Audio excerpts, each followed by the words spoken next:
Okay, hi everyone. Welcome to the first lecture of Conservation in Action.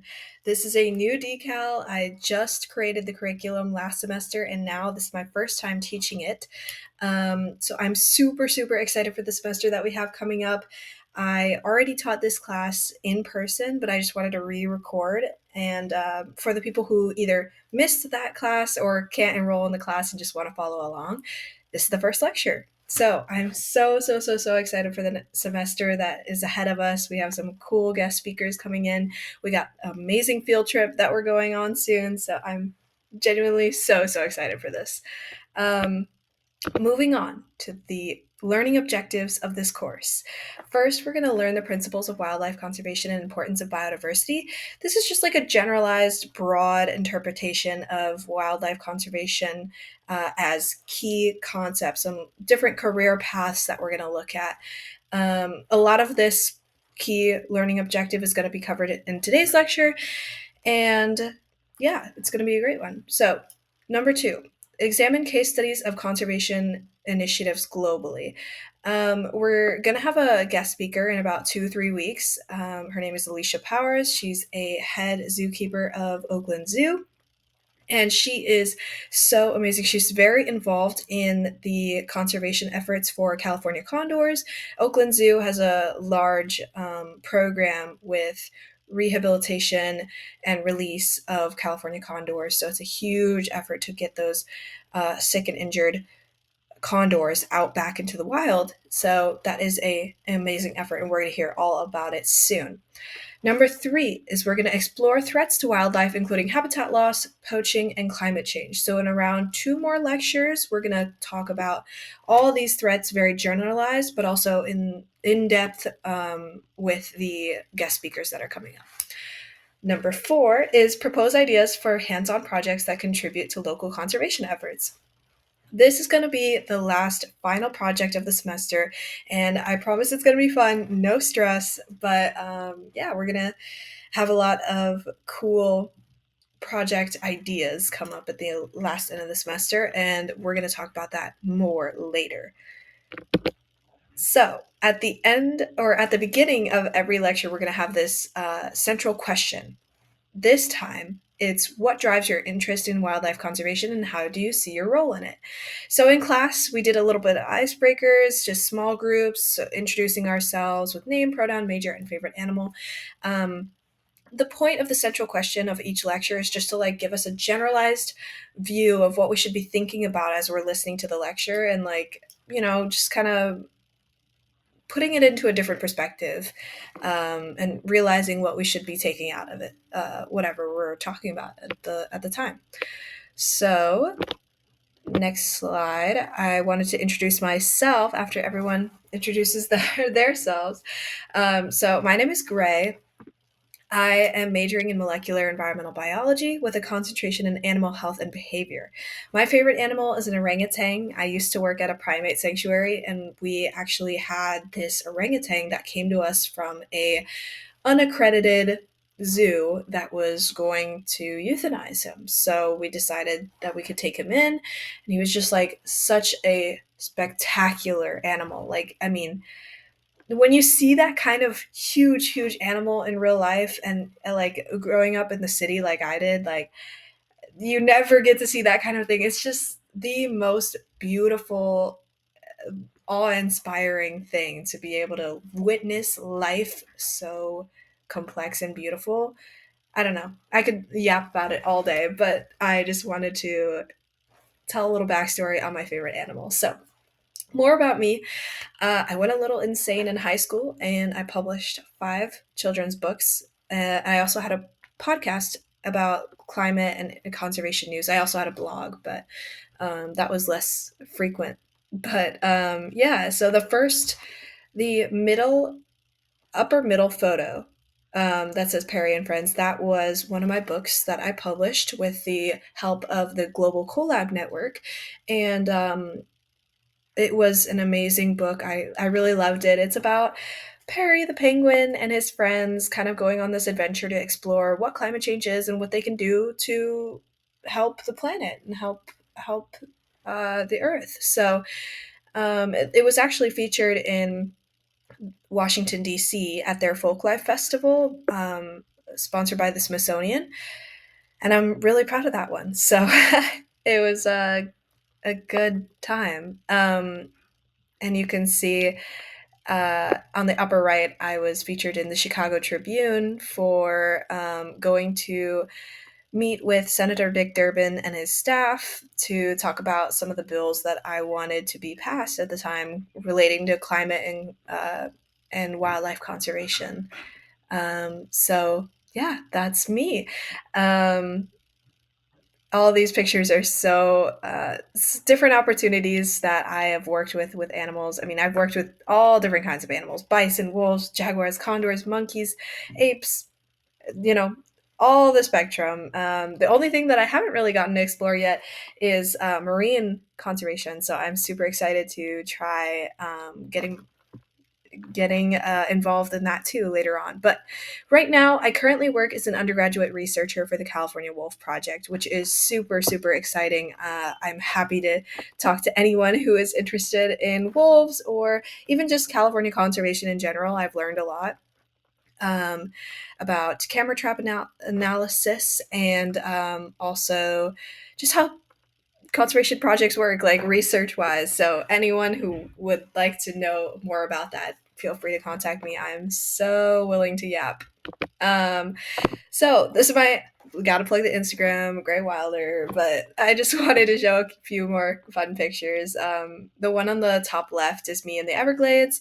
The one on the bottom right is actually me traversing the caves of Kings Canyon National Park. So that was amazing. I loved it there. And top right is me with an otter at Oakland Zoo. So that was great. Moving on to assignments. Every week there's going to be a short reflection about like less than 250 words per week. Just a few sentences is fine. Honest reflection on what the class is like, how you felt about what you learned that day, like if there was something surprising, if there was something that you particularly resonated with. That's all I want to hear about, and it's so chill. Yeah, I don't want to make anyone stressed with these assignments. It's just something to reflect on the class. Participation. So this is the vast majority of your grade in the class. Two absences are excused with no penalty, but we only have 12 classes, so past that is like a little excessive. And that being said, if there is a very big emergency that cannot be avoided, obviously like talk to me and I'll try and find a way around it. I know that usually I'm not supposed to like let people miss too many decal classes, but I'm gonna definitely try to figure out a way around that if people need it. Attendance is tracked by a Google Form attendance. A Google Form attendance form. I just realized I wrote, but Google Form at the end of class that we're gonna show at the end of this lecture too. But yeah, that's participation. Final project. This is something that is definitely low stress. You're going to be able to complete it in class, and it's super chill. Like all you need to do is collaborate on an idea for a conservation solution. It's super broad, but we're going to talk about it more as the semester moves on. It's about groups of 3 to 6 students and just kind of innovating a creative solution that you believe might help with a conservation issue or problem that's arising either in the US or international. It's totally up to you. Okay, moving on to class schedule. This is part of the intro lecture series. So today is the syllabus review. Next week is going to be ecosystem biodiversity, and the next week after that is going to be threats to wildlife. That intro series is just kind of a refresher for people who haven't taken bio in a while, or maybe there's people in the class that aren't bio majors and maybe haven't taken these classes. But it's just like kind of a refresher on things that we need to know the basics before we move on to the guest lecture series, where they may assume that you know a certain amount of knowledge. But I'm going to make those intro series very fun too, so don't worry about that. And then next is the guest lecture series. Alicia Powers, I talked about. She was my supervisor when I worked at the Oakland Zoo, and she is a head zookeeper of the California Trail section. And Dr. Veronica Franz also is coming in. She's a Stanford postdoc and quantitative biologist. Super, super amazing person. And she has created an amazing way to kind of, I mean, I'm going to let her explain it because it's completely over my head to be able to even try and relay all the things that she's done. But she is an amazing person, has done a lot in terms of being able to quantify human movement and human population dynamics for future predictions on animal movement and population dynamics. So it's super, super cool what she's been working on. And lastly, the last few weeks of the semester is the project series. So we're going to have a full class time dedicated to a work session to do that. Then we're going to have a full class time to do the presentation. And last day, we're going to have a potluck, just reflecting on everything that we've learned in this class and kind of have a bit of fun at the end of the semester. So, yeah. Next is this video, Wildlife Conservation Explained in 3 minutes. From the it's from the perspective of Singapore, but a lot of these concepts relate to U.S. conservation as well. So I just wanted to show this because it's a really good comprehensive view of what wildlife conservation is. So yeah, here we are. Okay, maybe it's not going to work for this recording, but if you want to watch that, it's called Wildlife Conservation Explained in 3 minutes. I recommend you watch it. But that's okay because this recording is just summarizing everything, and the video is going to be summarized in the next few slides. So let's get on with it. 5 key principles. So basically, what we learned from that video was that conservation can be summarized in 5 key principles. Very generalized, very basic stuff, but I think this is good to like bring your mind back to every time you think of wildlife conservation, conservation, conservation, conservation. It's like, what is conservation? Like, it's such a huge term, broad term. We use it everywhere, but what is it really? And I believe the best way that I have thought about it is using these 5 key principles. First is policy, lawmaking, decision making. That is the catalyst for a lot of protection surrounding endangered species, surrounding any sort of ecosystem management or protection. It comes from policy. So that is very, very huge. Management is the other side of that, upholding that policy, making sure that this act or this law is being upheld in a daily setting, making sure that these animals are really getting their resources. The funding is going to exactly what it was meant to be. Like management is a huge, huge part of that. Who deciding who gets to manage that, who gets to own that, it's a huge question in conservation. So very, very important key principle. Next is education. Obviously education is so important. Like, I don't even know if I have to explain that one. It's so, so, so important.